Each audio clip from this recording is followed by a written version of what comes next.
शानदार ओहदा, उम्दा काम, एक जबरदस्त रुतबा, एक अनोखी पहचान आपके पास भी है। इन सभी पदों को प्राप्त करने का एक सुनहरा अवसर, जिसमें आपको मिलते हैं सीबीआई, इनकम टैक्स मंत्रालय जैसे बेहद ही शानदार पद। आप सभी को एसएससी सीजीएल में 100% सिलेक्शन दिलाने का संकल्प लिए हम लेकर आए हैं आप सभी के लिए संकल्प बैच, जिसमें आपकी सभी क्लासेस एकदम बेसिक से चल रही हैं। तो बिना देरी किए आज ही ज्वाइन करें एसएससी मेकर का संकल्प बैच और दे अपने सपनों को एक नई उड़ान। अधिक जानकारी के लिए डाउनलोड करिए एसएससी मेकर ऐप और दिए गए नंबर पे कॉल करें।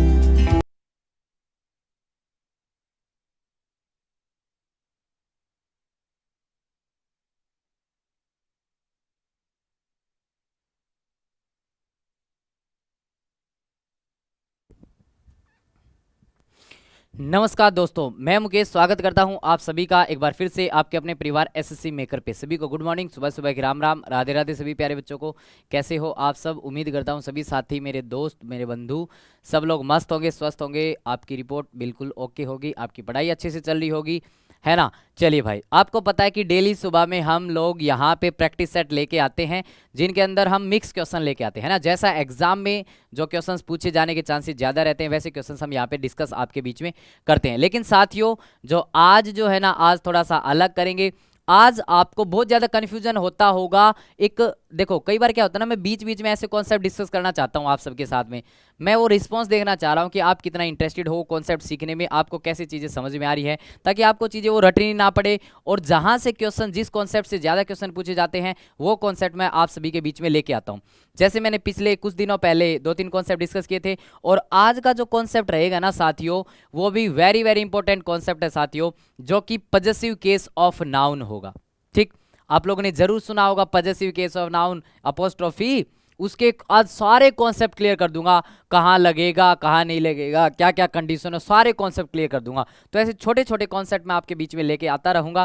तो एक बार जल्दी से सभी साथी सेशन को लाइक कर दो और एक बार शेयर कर दो, और सेशन को पूरा देखना, बहुत ही ज़्यादा बेनिफिशियल आप सभी के लिए रहेगा, जो भी साथी शुरू से लेकर अंत तक देखेंगे इसको। चलिए फिर शुरुआत करते हैं।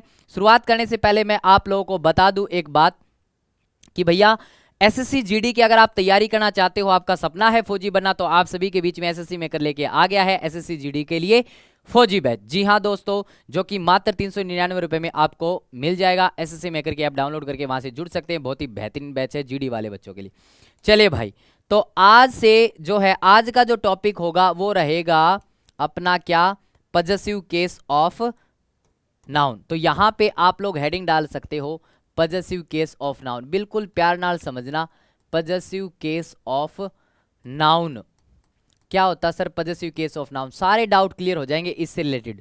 जितने भी डाउट होंगे ना साथियों इससे रिलेटेड, सारे डाउट मैं आज आप लोगों के क्लियर करने वाला हूं। ठीक है सर, क्या होता है पॉजेसिव केस? इस पॉजेसिव केस को आप अपोस्ट्रोफी भी बोल सकते हो, अपोस्ट्रोफी, या फिर वैसे निशान लगा दे रहा हूं, ठीक है ना, ऊपर कोमा जो लगता है, अपोस्ट्रोफी। क्या होता है सर?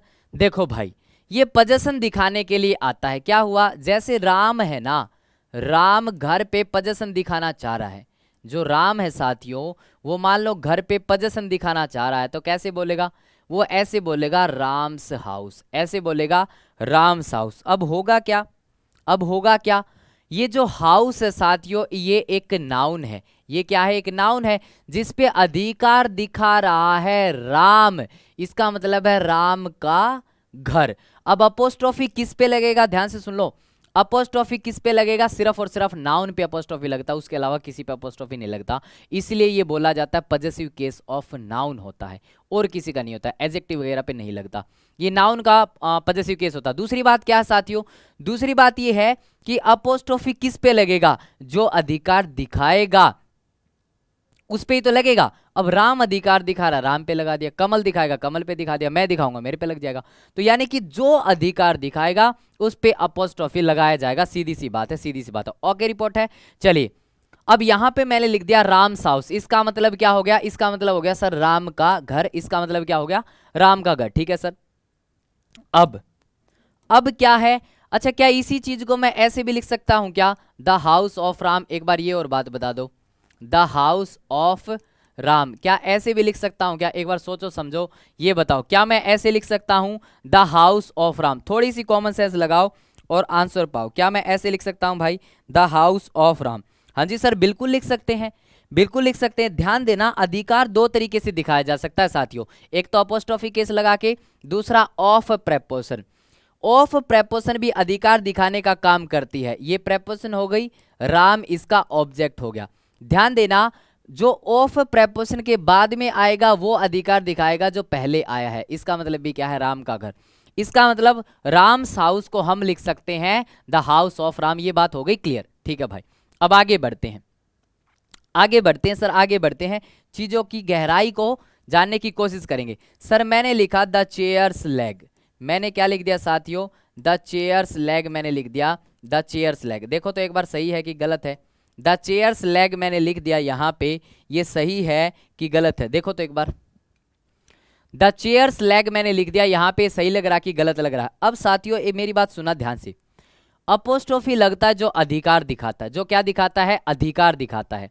अब सोच के देखो अधिकार कौन दिखा सकता है भाई? इंसान ही तो दिखाएगा अधिकार। कि कोई नॉन लिविंग थिंग अधिकार दिखा सकती है? कि आपकी टांग कोई तोड़ दे तो आप गुस्से में रोओगे है ना, पछताओगे, आप बोलोगे कि भैया मेरी टांग मेरी टांग मेरी टांग, ऐसे ही तो करोगे। अच्छा कुर्सी की टांग तोड़ दो आप, कुर्सी की एक टांग तोड़ दो, क्या कुर्सी रोएगी? बोलेगी मेरी टांग तोड़ दी मेरी टांग तोड़ दी? नहीं बोलेगी ना। इसका मतलब जो अधिकार दिखाएगा वो लिविंग बीइंग्स दिखाएगा। कॉमन सेंस की बात है। तो नॉन लिविंग थिंग्स अधिकार नहीं दिखाती। इसका मतलब क्या होगा? नॉन लिविंग के ऊपर ये अपोस्ट्रोफी नहीं लगेगा। नॉन लिविंग के ऊपर क्या नहीं लगेगा साथियों? अपोस्ट्रोफी नहीं लगेगा। लेकिन मेरे को बोलना तो यही है ना भाई, चेयर की लेग।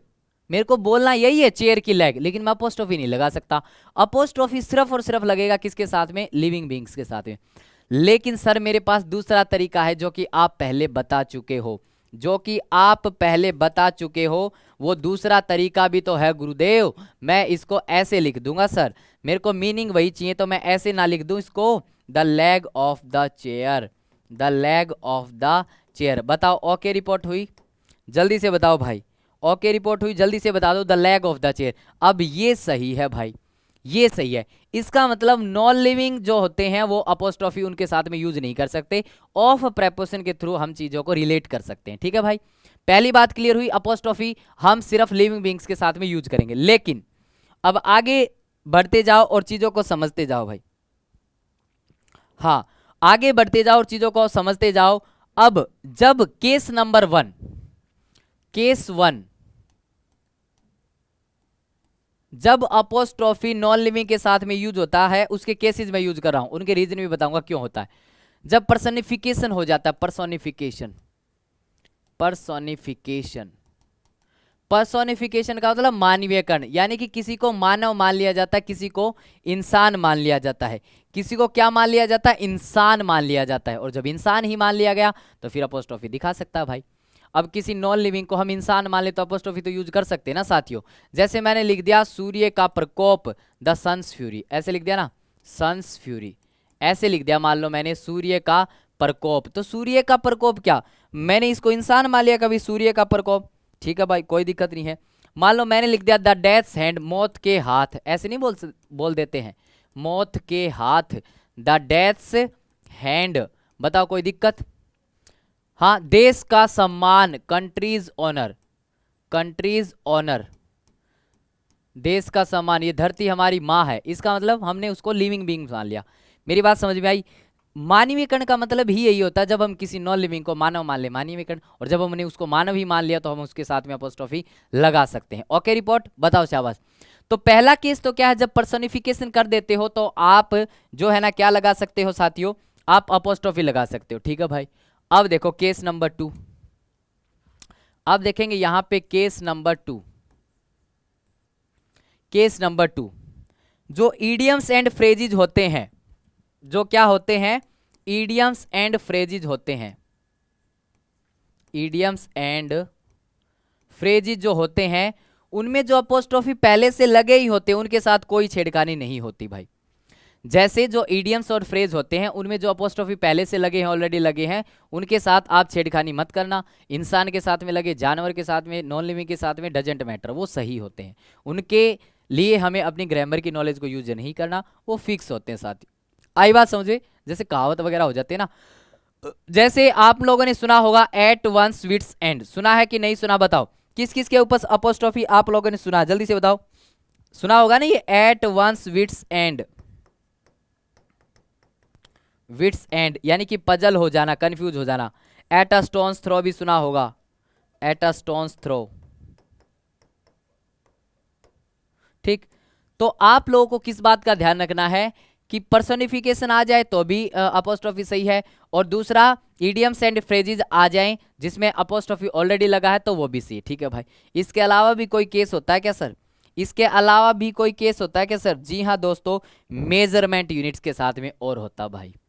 केस 3 क्या होता है? मेजरमेंट यूनिट्स के साथ में। किसके साथ में? मेजरमेंट यूनिट्स के साथ में भाई। SUREMENTS, measurement units. जो भी मेजरमेंट की यूनिट्स होती है ना, उनके साथ में आप लोग क्या यूज करोगे?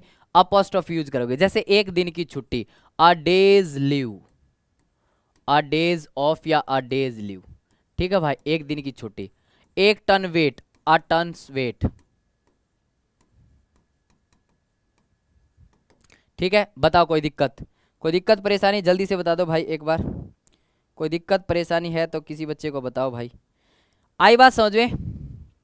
तो ये बात आप लोगों को, पहली बात तो ये बात आपको ध्यान रखनी। ठीक है, तो ये पहला पॉइंट था। अब चीजें बढ़ेंगी आगे और चलेंगी, क्योंकि मैंने बेसिक बताया आपको possessive case of noun living beings के साथ में, लेकिन नॉन लिविंग के साथ में जब पर्सनिफिकेशन आ जाए, इडियम्स फ्रेज, और तीसरा केस क्या होता है? Measurement units. बस उसके बाद में अब आगे चलते हैं और इनके मल्टीपल केसेस के बारे में जानने की कोशिश करेंगे भाई।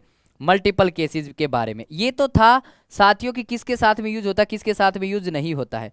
अब आपको क्या करना है ना भाई, अब आपको पॉइंट्स नोट करते चलने हैं, पॉइंट्स नोट यूज करते चलने हैं। पॉइंट्स नोट कर लो। पॉइंट नंबर 1, अब यहां पे ऐसे आपको डालना है साथियों, पॉइंट नंबर 1। अब मैं चीजें आपको अलग अलग तरीके से, बहुत ही बेहतरीन तरीके से समझाऊंगा। इस बात की आप टेंशन मत लेना कि गुरुजी समझ में आएगा कि नहीं आएगा, आपको समझ में आएगा। सुना मेरी बात। अब डोंट यूज टू, अच्छा ये कलर दिखेगा ना, to consecutive अपोस्ट्रोफीज।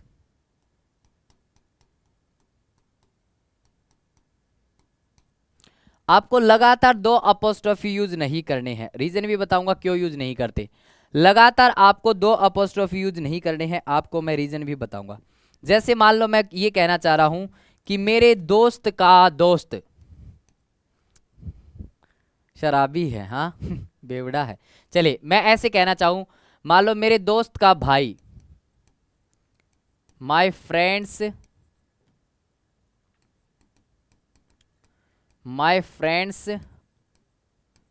Brothers is a lawyer. मेरे दोस्त का भाई एक वकील है। नहीं नहीं नहीं नहीं, मेरे दोस्त के भाई का और कुछ करते हैं, मेरे दोस्त के भाई का दोस्त करते हैं, इज अ लॉयर। ट्रिकी हो जाएगा ना क्वेश्चन। इसका मतलब ये, मेरे दोस्त के भाई का दोस्त एक वकील है, मेरे दोस्त का भाई और उसका दोस्त वो एक वकील है। अब सुना मेरी बात ध्यान से कि क्यों ऐसा होता है कि 2 लगातार अपोस्ट्रोफी गलत होते हैं। सुनना भाई ध्यान से, देखो सुनते जाना बस ध्यान से। मान लो मैंने ऐसे लिख दिया कि Ram's house is very costly. ठीक, मान लो मैंने ऐसे लिख दिया। अब यहां पे आप लोग देखोगे ना भाई, ये हाउस एक नाउन है। ठीक है, अच्छा कोई भी नाउन होता है उसकी पहचान क्या होती है? या तो वो सब्जेक्ट बनता है या ऑब्जेक्ट बनता है, यही तो पहचान होती है भाई। यहाँ पे इस इज वर्ब का क्या है? ये सब्जेक्ट है। यहाँ पे इस इज वर्ब का सब्जेक्ट है। और एक बात का हमेशा ध्यान रखना, जो ये अपोस्ट्रोफी केस होता है ना, ये एडजेक्टिव के जैसे काम करता है। किसके जैसे? एडजेक्टिव के जैसे। जैसे अधिकार दिखाने वाले एडजेक्टिव नहीं होती हैं भाई। मान लो मैंने लिखा यहाँ पे माई कार, ठीक है, तो कार पे मैं अधिकार दिखा रहा हूं, तो अधिकार दिखाने वाले एडजेक्टिव हो गई, पजेसिव एडजेक्टिव पढ़ा होगा। अब यहाँ पे राम की कार, राम्स हाउस, राम का घर। अब ये राम अधिकार दिखा रहा है, तो ये भी तो अधिकार दिखाने वाले एडजेक्टिव के जैसे होगा। मैं जो समझाना चाह रहा हूं, मेरी बात ध्यान से सुनना, जिस पे अधिकार दिखाएंगे वो नाउन का काम करेगा, जो अधिकार दिखाएगा वो एडजेक्टिव का काम करेगा। ठीक, अब नाउन का काम करेगा, इसका प्रूफ क्या है, वो सब्जेक्ट या ऑब्जेक्ट बनेगा भाई, सब्जेक्ट या ऑब्जेक्ट बनेगा। अब यहां पे आओ आप लोग, अरे रुको,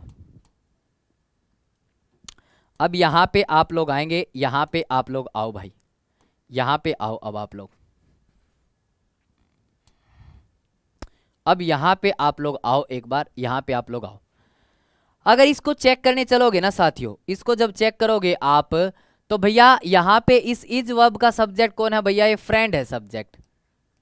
ठीक है भाई, तो ये क्या हो गया, ये नाउन हो गया, बाकी तो कोई नाउन है ही नहीं, बाकी तो कोई नाउन नहीं है।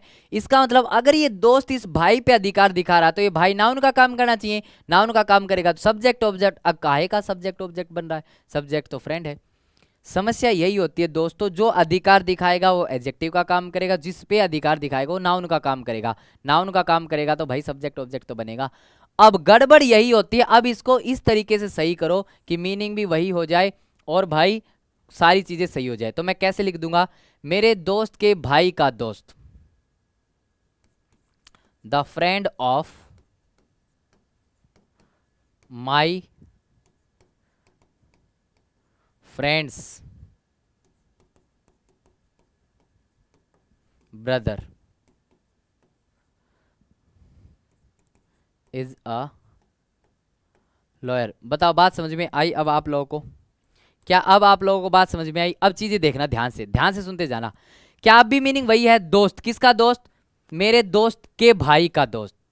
भाई इसका भी तो मतलब यही है, मैंने नहीं बताया था, ऑफ प्रेपोजिशन का जो ऑब्जेक्ट होगा वो अधिकार दिखाएगा पहले वाले नाउन पे, यानी कि दोस्त किसका, भाई का, किसके भाई का, मेरे दोस्त के भाई का, यही तो था, मेरे दोस्त के भाई का दोस्त, वही मीनिंग था। अब ध्यान से अगर चीजें देखोगे ना तो आपको देखो बेहतरीन तरीके से चीजें समझ में आएंगी। ऑफ प्रेपोजिशन और ये ब्रदर इसका ऑब्जेक्ट हो जाएगा, ब्रदर इसका ऑब्जेक्ट हो गया। ठीक है भाई, अब ऑब्जेक्ट है जब तो ये क्या है, नाउन भी हो गया। ठीक है भाई, अब ये फ्रेंड किस पे अधिकार दिखा रहा, नाउन पे, जो अधिकार दिखाता है एडजेक्टिव के जैसे यूज होगा। ठीक है भाई, अब इस इज वर्ब का सब्जेक्ट कौन है, ये रहा सब्जेक्ट इसका, द फ्रेंड इसका सब्जेक्ट है। बताओ भाई कोई दिक्कत परेशानी? अब बात आपको रीजन समझ में आया कि क्यों लगातार दो अपोस्ट्रोफी यूज करना गलत होता है, बताओ तो भाई। अगर रीजन समझ में आए तो सेशन को लाइक जरूर कर दिया करो भाई। तो पहला कॉन्सेप्ट क्या था कि दो लगातार अपोस्ट्रोफी यूज नहीं करने हैं, दो लगातार अपोस्ट्रोफी आप लोगों को यूज नहीं करने हैं भाई। ठीक है, चलिए अब आगे बढ़े, बताओ क्या मैं अब आगे बढ़ सकता हूं भाई, क्या मैं आगे बढ़ सकता हूं? चलिए कैसे मैं पॉइंट डाल रहा था, पॉइंट नंबर 1, अब पॉइंट नंबर 2 पे चलते हैं भाई। Point number 2, point number 2, point number 2 की तरफ बढ़ते हैं, ज़्यादा टाइम तो नहीं लगेगा, लगे तो भाई अब क्या करें। पॉइंट नंबर 2 की तरफ बढ़ते हैं भाई, पॉइंट नंबर 2 की तरफ बढ़ते हैं, जो जो इंपॉर्टेंट होगी वो डिस्कस कर लेंगे। ठीक है, हाँ जी, पॉइंट नंबर 2 है use apostrophe with the last word, use apostrophe with the last word. हमेशा अपोस्ट्रोफी लास्ट वर्ड के साथ में यूज करना चाहिए। लास्ट वर्ड के साथ में कैसे, जो अधिकार दिखाएगा उसके ऊपर। ठीक है ना भाई, मान लो मैंने बोला my sons in law house is being renovated, या फिर इज वेरी कॉस्टली, कुछ भी लिख लो। अब देखो यहां पे, अब यहां पे देखो साथियों, अब घर पे अधिकार दिखाना है भाई, घर पे अधिकार दिखाना, सन इन लॉ अधिकार दिखा रहा, तो हमेशा लास्ट वर्ड के साथ में यूज करो, हमेशा किसके साथ में यूज करो, लास्ट वर्ड के साथ में। अब लास्ट वर्ड क्या है यहाँ पे, लॉज, तो यहाँ पे लास्ट वर्ड के साथ में यूज करना है, जो जिससे पहले, जिस पे अधिकार दिखा रहे ना उससे पहले जो वर्ड आएगा उस पे अपोस्ट्रोफी लगेगा, सन इन लॉज हाउस। बताओ बात समझ में आई, बात समझ में आई क्या, जल्दी से बताओ, बात समझ में आई? हाँ जी, चलिए इस बात का आप लोग ध्यान रखेंगे। ठीक है, जैसे अब और एक एग्जांपल दूं, this is not my car, this is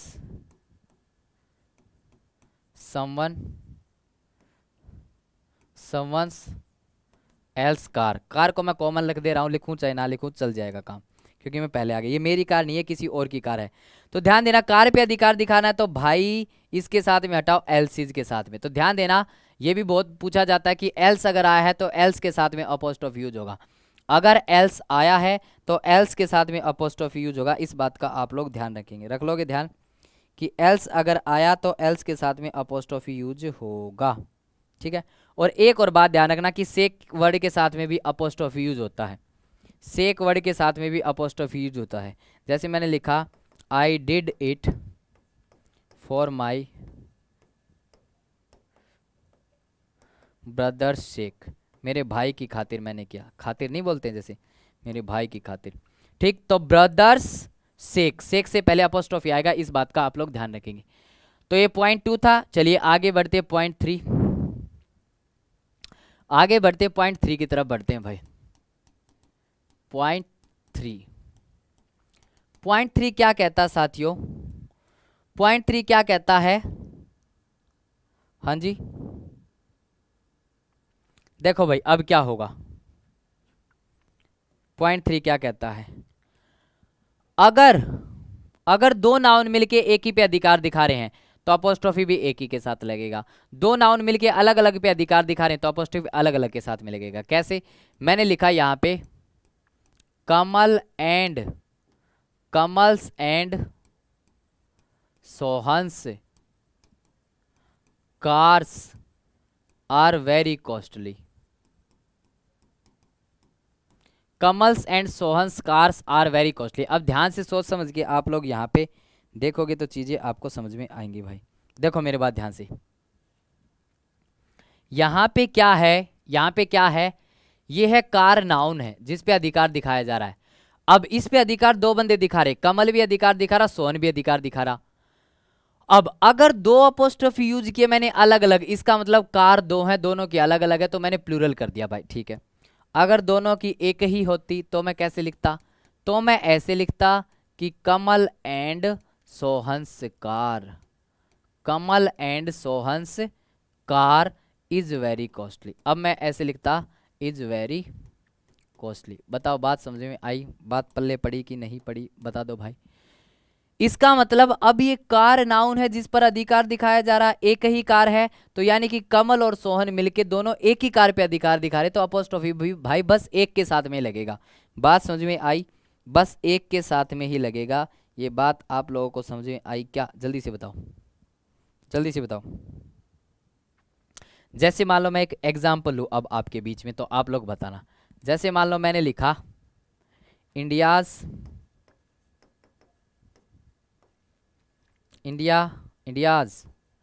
and China's borders is a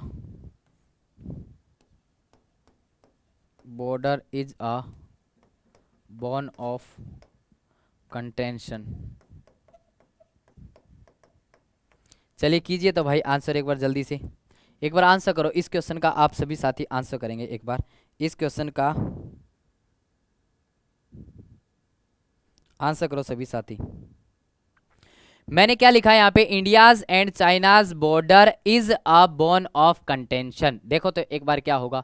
अब देखो यहाँ पे जब आप चेक करोगे ना साथियों, जब आप चेक करोगे तो बॉर्डर नाउन है जो कि अकेला है, जो कि अकेला है, तो इसका मतलब दो जने मिलके एक ही पे अधिकार दिखाना चाहिए।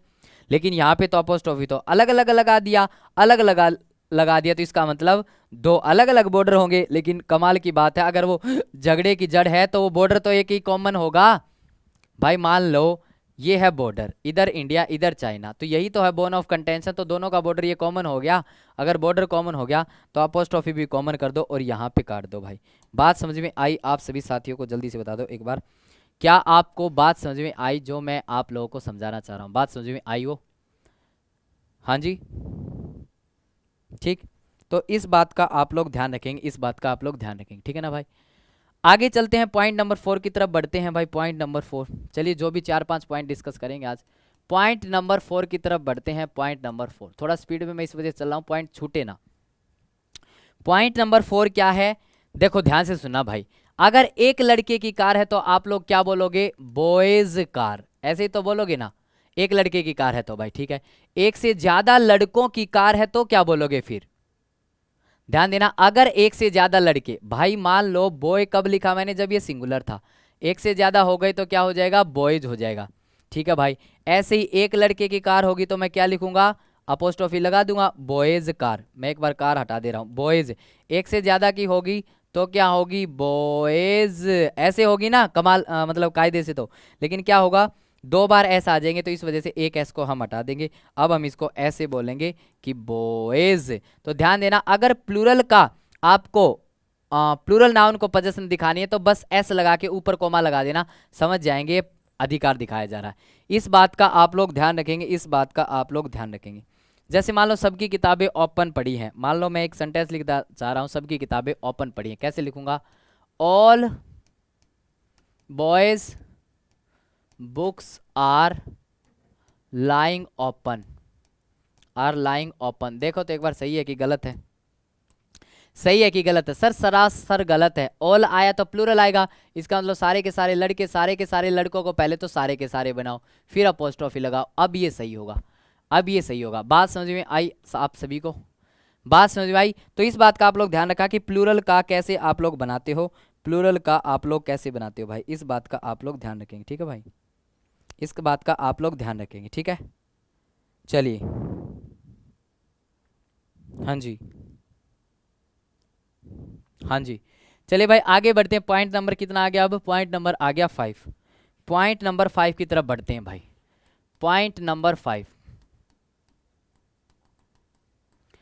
मान लो मैंने लिख दिया यहां पे द ब्लाइंड्स लाइफ, या ब्लाइंड्स, मान लो मैंने यहां पे लिख दिया the blind's life is very miserable. Then ये देखो तो एक बार सही लिखा कि गलत लिखा है? The blind's life is very miserable. अब मेरी बात ध्यान से सुनना प्यारे बच्चों, इसमें हेडिंग डालो डोंट यूज अपोस्ट्रोफी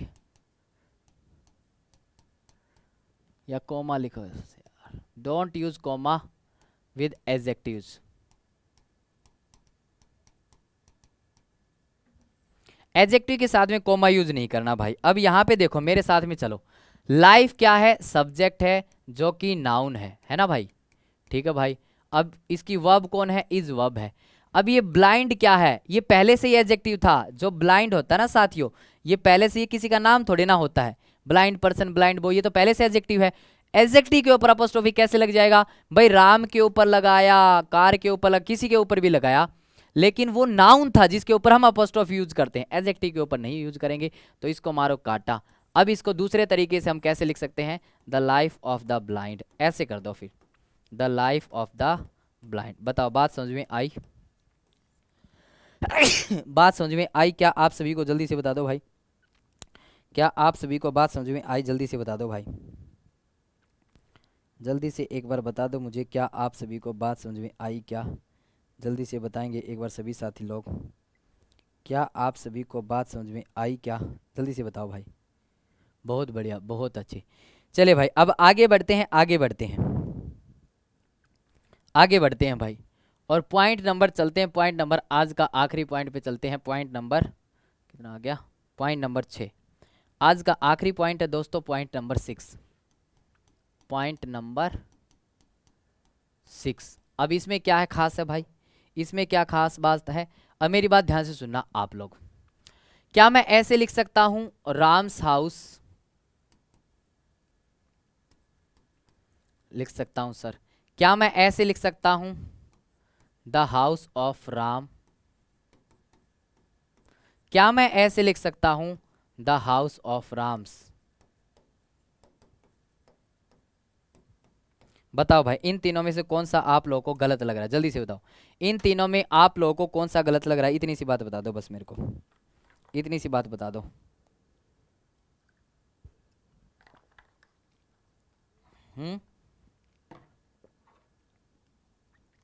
देखो साथियों, राम्स हाउस का मतलब क्या है? राम का घर, कोई दिक्कत नहीं, ठीक थी। The house of Ram, Ram का घर, ठीक है। अब ये कहां से आ गया फिर भाई?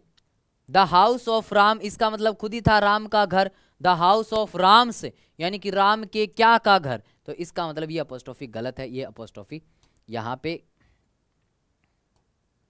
ये अपोस्ट्रोफी, अरे यार ये अपोस्ट्रोफी साथियों यहाँ पे गलत है। तो आपको ये चीज देखनी है कि कहाँ पे क्या कहना चाह रहा है, छोटी छोटी बातों का, बारीकियों का आप लोगों को ध्यान रखना है।